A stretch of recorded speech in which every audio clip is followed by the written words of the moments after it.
Sania Bihari present.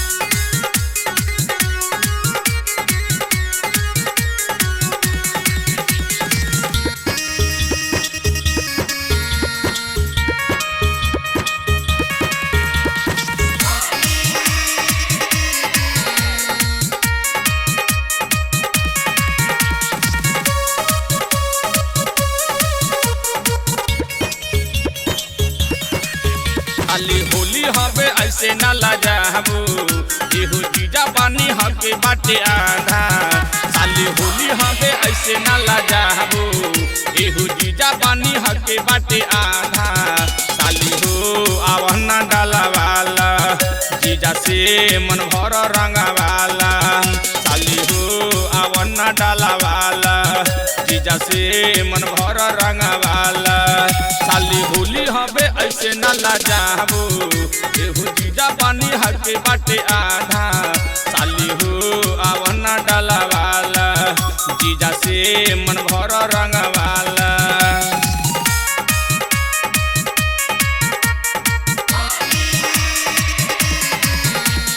Music director Sameer से।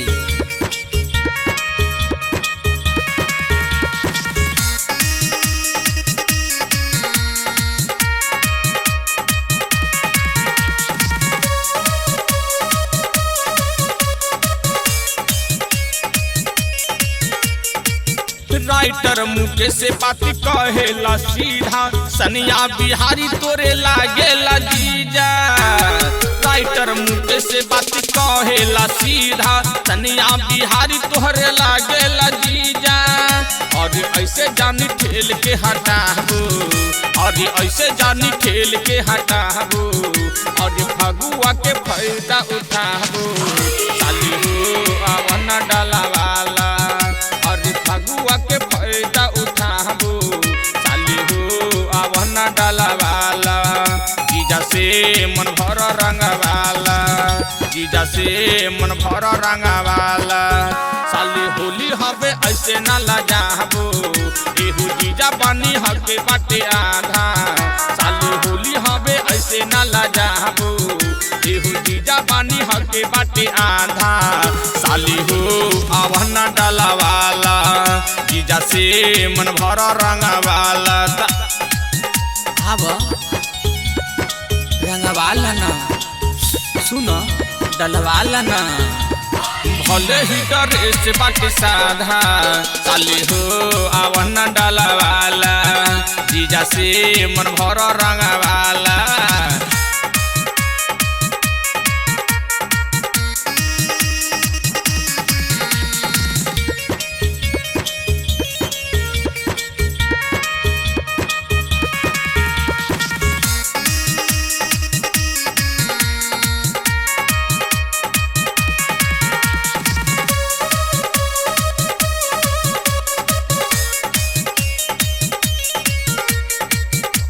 कुछ न बोली रंगा में डचोली यादे कर रही अब की के होली। केहू कुछ न बोली रंगा में डचोली यादे कर रही अब की के होली।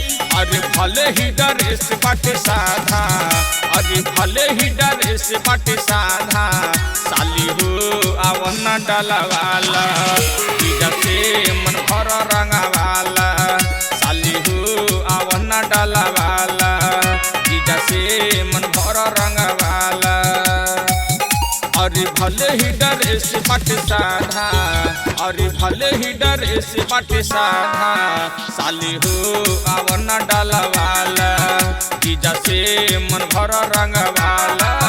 साली हो आवना डाला वाला जीजा से मन भर रंग वाला। साली हो आवना डाला वाला जीजा से मन भर रंग वाला। रंगवाला ना सुनो डलवाला ना।